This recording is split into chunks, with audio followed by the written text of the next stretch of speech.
Episode 13, Trans-Allegheny Lunatic Asylum. Hey y'all, I'm Heather, and this is Poisoned Appalachia, the dark side of Appalachia. As always, thanks for listening. I thought the Railroad Tunnels one last week was pretty fun. At least it was fun for me to research and record. Hopefully it was fun to listen to. Today I want to talk about one of the most haunted places in America, the Trans-Allegheny Lunatic Asylum in Weston, West Virginia. I know I do a lot of West Virginia stuff and kind of wanted to explain myself. If you haven't been with me since the beginning, I mentioned this in the first episode, but I live right across the river from West Virginia. So I know a lot of stuff that has happened in West Virginia, other parts of the Appalachia not so much. So if you have some legend or some true crime story or disaster that has happened in your part of Appalachia, please let me know. I would love to cover all of Appalachia. Also, West Virginia is a spooky state, evidently, because a lot of creepy stuff occurs there.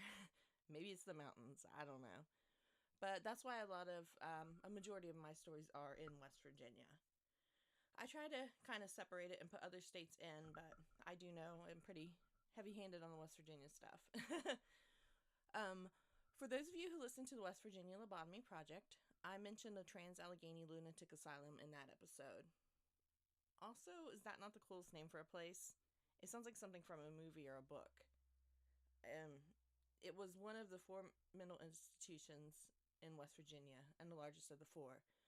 The Trans-Allegheny Lunatic Asylum was built in the town of Weston, West Virginia. When construction started, it was actually in Virginia. But the Civil War occurred before its completion, and then West Virginia became a state, so now it's in West Virginia. Weston is a city in the county seat of Lewis County, West Virginia. Side note, Lewis County is adjacent to Braxton County, and if you'll remember, that's where the Flatwoods Monster was. But let's go back to Weston. Weston was founded in 1818 as Preston. The name was changed to Flesherville soon after, and then Weston in 1819. The city was incorporated in 1846, or maybe 1913. One website I was reading said that one thing and the other one said the other date. So, I guess take your pick.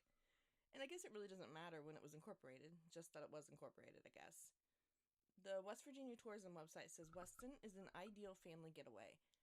Conveniently located at the intersection of 2 major highways, you'll be within minutes of everything that the area has to offer. Catch paranormal encounters with a visit to an old asylum, the Trans-Allegheny Asylum. Stay at the an award-winning resort, dine in a charming bistro, or dig in at an old-time diner. This area, known as Stonewall Country, offers the best fishing, golfing, boating, and other outdoor activities. So let's go a bit into the history of the Trans-Allegheny Lunatic Asylum. According to the website, it says that it was constructed between 1858 and 1881. The largest hand-cut stone masonry design in North America, and is purportedly the second largest in the world next to the Kremlin. It was designed by the renowned architect Richard Andrews, following the Kirkbride plan, which called for long, rambling wings arranged in a staggered formation, assuring that each of the connecting structures received an abundance of therapeutic sunlight and fresh air. I was reading about the Kirkbride plan when researching for this, and it's super interesting. And I feel like he was a bit ahead of his time, but I don't want to go into the detail of it because it's probably not that interesting. But if you want to check it out, you can always look it up online. There's a lot about it on Wikipedia and different places. The original hospital, designed to house 250 patients, was opened to patients in 1864 and reached its peak in the 1950s with 2,400 patients in overcrowded and generally poor conditions. Changes in the treatment of mental illnesses and the physical deterioration of the facility forced its closure in 1994, inflicting a devastating effect on the local economy, which it still has yet to recover from. A little history on mental patients in general. Prior to the mid-1800s, mental patients were treated abhorrently. Many people thought they were demons or possessed. Many patients were thought to be witches and killed. A lot of patients were jailed with criminals, especially if their family didn't want to take care of them. They were abused and mistreated. The ones that stayed with their family weren't treated much better. They were usually hidden away from everyone, and always the family embarrassment. The crazy aunt or uncle that no one talked about. Probably would be me. All of that changed when Dorothea Dix came along. She was an American advocate on behalf of the indigent mentally ill, who, through a vigorous and sustained program of lobbying state legislatures and the United States Congress, created the first generation of American mental asylums. Finally, the mentally ill had a place to go where they could get better care and compassion. Well, to a certain extent. I wouldn't say they were treated all that good, but they were definitely treated better than they had ever had been before. So with the creation of the mental asylum and the design of the Kirkbride plan, the Trans-Allegheny Lunatic Asylum was a good place for its time. Construction began in late 1858 and was initially conducted by prison laborers. Most of the building materials were sourced, most notably from blue sandstone from a quarry in Mount Clair, West Virginia, and because of this, skilled stonemasons from Germany and Ireland were employed. Construction was interrupted by the outbreak of the American Civil War in 1861. Following the secession of the state of Virginia from the United States, the government demanded the return of the hospital's unused construction funds for its defense. However, before this could occur, the 7th Ohio Volunteer Infantry seized the money from a local bank, delivering it to Wheeling. This money was set aside for use by the Virginia government, who remained loyal to the Union, also known as the Restored Government of Virginia.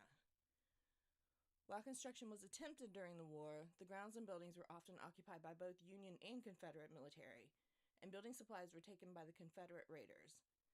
Following the mission of West Virginia as a state in 1863, the hospital was renamed the West Virginia Hospital for the Insane.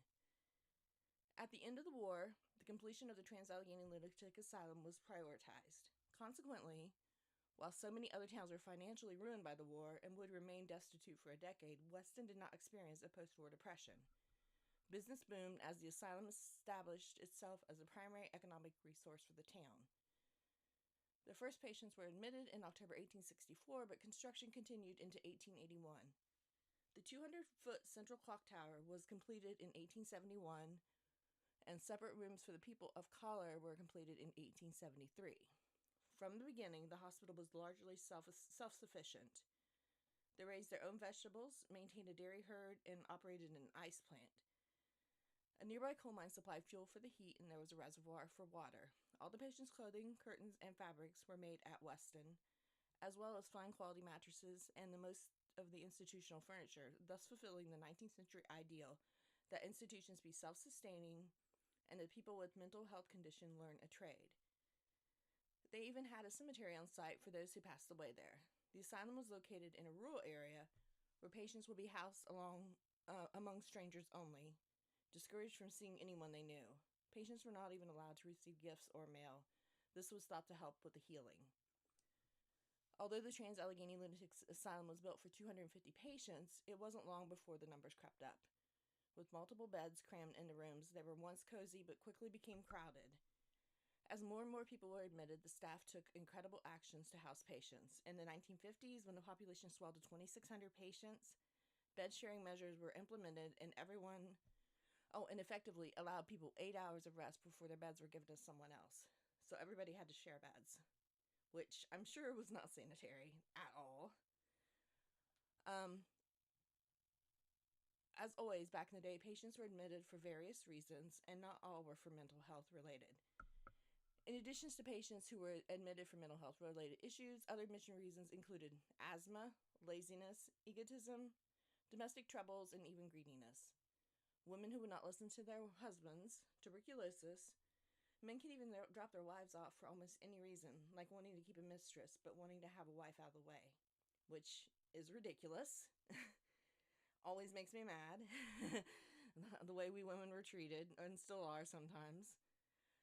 All of these misdiagnoses, or I guess improper diagnoses, led to an overwhelming number of patients being admitted, causing the asylum to face a shortage of staff and beds. The overcrowding would lead to horrendous conditions of the asylum, with various reports of unsanitary conditions and lack of heating and lighting. Construction would continue into 1881, and then the original plan was complete. The total cost was $725,000, more than $300,000 over the original budget. At that point, more than 700 patients were housed in the building, which was 1,295 feet long and contained 2.5 miles of hallways. I would hate to be a housekeeper there. That's a lot of sweeping and mopping. The walls were 2.5 feet thick, dense enough to muffle screams of even the most tormented soul.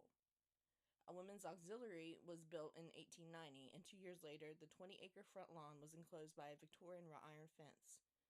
A gas well was drilled on the grounds in 1902, making the facility even more self-sufficient. For all the good ideas and making it a state-of-the-art facility for healing, it was far from that. 19th century healing tactics were barbaric, some of which include bloodletting therapy, laudanum, which was an opiate most commonly used to treat pain. It was regularly provided to patients. Seclusion cells and confinement cribs were utilized to control violent patients. Unfortunately, there were innocent victims of the asylum due to misdiagnosed conditions and unfortunate situations. Many spent their entire lifetime at the asylum, only to end up in an unmarked grave on a lonely hillside. Over the years, several auxiliary buildings had come and gone. A tuberculosis building was established in 1930. A large 3.5-story brick unit was constructed around 1935. Many treatments at the time were considered innovative but were pretty horrific. Treatments included insulin shock therapy and electroshock therapy. With insulin shock therapy, patients were injected with large doses of insulin, purportedly inducing daily comas over a period of time. Patients would sometimes suffer seizures before or after or during the coma and would subsequently be obese after long-term treatment. Electroshock therapy was pretty horrific too at that time. It's still used today, but has been improved upon immensely. So, patients over the years set several fires, including a large fire in October 1935, which ravaged the hospital's 4th floor. Remarkably, no one was killed in the blaze, and the wing was rebuilt for $155,000 by the Works Progress Administration. In 1938, the asylum was called home to 1,661 patients. That year, a survey reported that the hospital housed people with epilepsy, alcoholics, drug addicts, and non-educable mental defectives among its population. In 1949, the hospital had some 1,800 residents. That year, the Charleston Gazette reported that the facility had poor sanitation and insufficient furniture, lighting, and heating in much of the complex. If you listen to the lobotomy episode I did, you know that the treatment, which was used in the 40s and 50s, basically a doctor would stick an ice pick-like object through the orbital plane and try to break connections through the lobes of the brain. In the 1950s, Dr. Walter Freeman performed a bunch of them there at the Trans-Allegheny Asylum. At its peak in the 1950s, the hospital's population reached 2,400 patients, more than 10 times the number it had been built to accommodate. In the rear of the central unit are several brick structures that house several units, such as a kitchen, dining facilities, laundry, shops, a forensic building, and storage. Many of these were built during this time. This was likely one of the worst times for patients at the hospital, with overcrowded and understaffed conditions. And as the asylum became more crowded and the staff were outnumbered, conditions worsened and more incidents occurred between the patients. But the biggest problem was definitely overcrowding. The inability to handle the large population led to an increase in violence. To deal with some of the more violent, uncontrollable, and severely mentally ill, it is said that many of them were kept in cages. Several patients and staff members met violent ends, and it was overall a bad situation all around. In 1985, the Charleston Gazette again exposed the asylum, reporting the court-appointed inspectors found the asylum to be dirty and unkempt, with many patients left naked and confined to dirty wards, with bathrooms smeared with feces. Ugh, so nasty. The asylum experienced a massive population reduction in the mid-'80s as a result of modernized medical practices, and it finally closed its doors in 1994. So that's a brief, or not so brief, history about the asylum. If you've been listening, you know my descriptions are usually not brief. A place with that many patients is, and with hundreds of deaths, and even deaths of staff members, some of these deaths really violent, it's a place that's bound to be full of spirits and ghosts. The tales of hauntings of unearthly spirits lurking within the building on the grounds started long before it ceased to be a hospital. After a few decades, the reports of hauntings and the sounds of restless souls become commonplace. Some workers were said to have stayed only a few days, quitting after hearing inexplicable noises such as the squeaky wheels of gurneys rolling along a tiled hallway. Thousands were committed to the asylum, and many died there. Over 2,000 people are buried in the cemetery. The spirits are numerous and range from Civil War-era ghosts to children to ex-patients and staff. Murderers, rapists, and other violent offenders are said to continue to dwell in the building, along with others whose only crime was depression or substance abuse. Sightings include Sightings include staff and visitors seeing ghostly figures walking through the hallways at night and glimpsing shadowy figures at all hours. One doctor even reported a spirit following her home and continues to trouble her to this day. Others have reported seeing a ball of light moving in the hallway and spying apparitions dressed in white. I'm going to cover a few of them here. We'll start with one of the most famous ones, Lily. Lily is said to have haunted the 4th floor in Ward R even before the fire gutted it. The original design was changed in the 1930s, yet her presence is still, and strong energy still remains, always talking with ghost hunters investigating the building. I read 2 different stories about Lily. The first one, she was a young patient there wearing a white dress and said to be about 9 years old. Lily likes to play games with visitors and staff as toys move around their own accord and a music box turns on by itself. Legend has it that Lily was a little girl who spent most of her short, sad life inside the asylum's walls. One story says she was dropped off at the hospital by her parents, while a second states that she was born there to a committed mother. She died of pneumonia at the age of 9 and has never left, the only home she ever knew. The other story, with her mother, Lily was born there by Gladys, a patient. This is one of the most prominent versions of Gladys and Lily's story. Gladys was sent to the asylum when she was supposedly raped by Civil War soldiers. When she was admitted, she found herself pregnant. Gladys passed during childbirth, leaving her infant left alone. The nurses in the ward immediately took to the little girl, naming her Lily. According to legend, the child only had let me start over. According to legend, the child only had one home for a very short period of time. When Lily was 9, she contracted pneumonia, which ultimately killed her. Now, people like to visit Lily's room and bring her things like toys, stuffed animals, and candy. Many people state that the toys will sometimes move and the candy will disappear. Many believe this is Lily's way of playing with the visitors. Next is Slewfoot. No one knows how the man known as Slewfoot got his name. Supposedly, he roamed the upper floors and killed and tortured people in the upstairs bathroom. To this day, he haunts the bathroom and the upstairs floor. I also read he had a violent end, being slashed to death in the bathroom, but I only saw that on one place. And really, that's about all I could find about Slewfoot. On the first floor of the building, which is called the Civil War Wing, and is the oldest part of the building, is said to lurk a former patient named Ruth. However, it's unknown the reasons why Ruth apparently hated men and had a practice of throwing things at them. Today, her spirit still wanders in the hallways, where people have been pushed up against walls and have heard whistling sounds emanating from the hallways. When the hospital was still in service, a patient named Ruth resided on the first floor. Rumor has it that she was extremely cantankerous and had a violent streak. While strapped securely into a wheelchair, she would often scream obscenities to those that walked the halls, be it staff, visitors, or patients. Today, many claim to hear Ruth.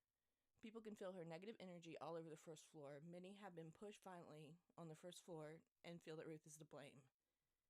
It is believed that a previous caretaker provoked the spirit of Ruth by daring her to come out. At the time, the caretaker was showing her daughter around the facility. Just as they decided to move on, the caretaker named Sue was pushed up against the wall by an unknown force as her daughter watched on. The asylum was open during the Civil War, and when the war ended, many soldiers were admitted into the hospital. They were put in a wing that was called the Civil War Wing. Most of them ended up dying in the hospital, cursed to haunt the halls forever. People often see them on the first floor. The second floor doesn't have any named ghosts, but is full of activity. For a period in the 1970s, the asylum was used as an auxiliary drunk tank, which meant inebriated teenagers could be thrown in with men who were actually mentally ill and violent. At least one young person died this way, dragging his stabbed body down the hallway to the nurse's stations just a moment too late. In one room, a man was stabbed 17 times by another patient. Shadow figures have been seen lurking here. In another room, 2 patients committed suicide by hanging themselves from curtain rods. Here, shadowy figures have been seen, and on at least one occasion, an EVP captured someone saying, "Get out." The second floor also housed the children's ward. Many rooms have toys that people have brought for offerings. Many people have experienced things in this ward. The spirits of a double suicide are said to haunt the area where they committed their final acts. Some visitors are overwhelmed with emotions of anguish and grief, while others reportedly feel suffocated upon entering the room. Also, they say it is not uncommon for some to hear their name ring out from the shadows within the structure. On the third floor are wards F and C, the violent male and female blocks, respectively. During Trans-Allegheny's waning years of operation, hospital administrators haphazardly grouped patients that were aggressive and docile together to address the troublesome overcrowding issue. The negligence was problematic for several reasons and has ultimately led to one of the most horrific murders in the asylum history. And this one is really sad, I think. A deaf, mentally handicapped patient named Dean was placed with two vicious inmates named Joe and Big Jim. Childlike in nature, Dean was a beloved member of the hospital community. However, his immature temperament was a nuisance to Joe and Jim. One evening, the two perpetrators beat Dean for his annoying behavior and attempted to hang him with bedsheets from an overhead pipe. Dean was suspended and lowered several times from the makeshift noose, losing consciousness, but still refusing to die. Then Joe placed an iron bed frame on Dean's head and jumped repeatedly, crushing the unconscious man's skull. Dean's spirit is believed to reside in the room where he was so brutally murdered. The malevolent entities of Joe and Big Jim are also reported to roam these halls, pushing and scratching unwary visitors. Dean is known to be a quiet spirit. He has spoken a few times, but any time the shadows of Big Jim and Joe come up, he seems to disappear. It is said when these two shadows show up, the energy in the room changes, causing some people to feel ill and uncomfortable. I just feel so bad for Dean. Like, why would they put such a gentle patient in with somebody like that? It just makes me mad. Also on the third floor is where the nurses were stationed and lived. Here, apparitions of nurses and shadowy figures may be observed. A nurse called Elizabeth is supposedly there. I couldn't find out a lot about her. But it says the other occurrences on this floor include doors that close by themselves, fleeting glimpses of apparitions, shadowy figures, and a number of strange noises that have been caught on EVPs. According to those that research signs of paranormal activity, the fourth floor of the Trans-Allegheny Lunatic Asylum seems to be the most mystifying and spooky of all locations. This is the floor where Lily is seen, whom I mentioned earlier. Also, a dark shadowy blob has been observed. The blob has been nicknamed the Creeper. When people have tried to communicate with it with ghost boxes, it has identified itself as a demon. Additionally, there's a very odd spirit that seemingly crawls along the floor. Finally, it is common to hear a banging noise, like the banging on pipes. And in my last episode, I mentioned working in the basement of the hospital and seeing weird things. That's another thing that happened there I forgot to mention. There was always banging on pipes, and it sounded like chains rattling. I wonder if that's the way that ghosts communicate. I'm not really sure. Another ghost on the fourth floor, which many have seen, is a soldier who they call Jacob, who is said to stroll the hallways. Now, I don't know why he wouldn't be on the first floor, since that's where the Civil War wing was, but maybe he was a soldier from a different war. Numerous unearthly sounds have also been heard, including screams inside the electroshock room, banging, mysterious slamming doors, throaty moans, ominous breathing, and hysterical laughter from other empty rooms. Other paranormal activity includes objects that seemingly move on their own accord, and visitors report the feeling of being watched. Also in the kitchen, workers and visitors feel like they're being watched, and during the day when others are around. But imagine being a security guard alone walking the building at night. One was doing his rounds near the kitchen, and he felt it. Like someone was watching him. He felt dread, a common feeling when near negative energy. Then he saw movement behind an open access onto the kitchen. He described it as a grayish figure. He said it looked like a woman because of the shape. Others have reported seeing the apparition here too. So definitely a lot of activity there for such a huge place. And I'm sure there's much more that I haven't even mentioned. So if you check it out, I would like to check it out. They offer tours there March through November. They offer flashlight tours, and around Halloween they have a haunted house. Other events happen throughout the year. They also offer an asylum ball, which sounds pretty cool. The website says, join us at the asylum ball for an unforgettable evening where history, entertainment, and the spirit of Halloween converge in the eerie atmosphere of the Trans-Allegheny Lunatic Asylum. The asylum ball boasts multiple live bands, a vibrant DJ section, and an outdoor courtyard featuring cozy fire barrels. Explore booths featuring psychics for intriguing readings or enjoy the delicious food options available throughout the event. Express your creativity with the costume or dress comfortably. I mean, if you're going to do it, you should definitely dress in a costume, right? I would. If you decide to check out the Trans-Allegheny Lunatic Asylum, check out the rest of Weston, West Virginia. Their website says, "We welcome you to Weston and Lewis County, where outdoor adventures, Appalachian culture, and hospitality are strongholds in our community spirit. Lewis County has been a destination for vacationers for generations. The variety of activities, local cuisine, and comfortable accommodations provide the backdrop for a visit infused with slower pace and relaxation. You can visit the West Virginia Museum of American Glass, where over 20,000 unique pieces are on display, including a stained glass dollhouse crafted by Lady Jane." I'm not sure who Lady Jane is, but they haven't mentioned, so I suppose it's someone we're supposed to know. So,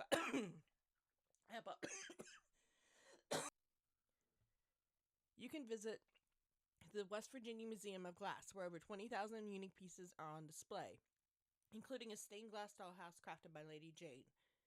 The museum features collections from 1860 to the present, with a special focus on the period from 1900 to 1960. The farmstead at West Virginia University's Jackson Mill allows visitors to get a taste of life from an earlier, simpler time. The Appalachian Frontier community has an historic water-powered mill that still grinds cornmeal and wheat flour to this day. The Mountaineer Military Museum is a must-do on any tourist list.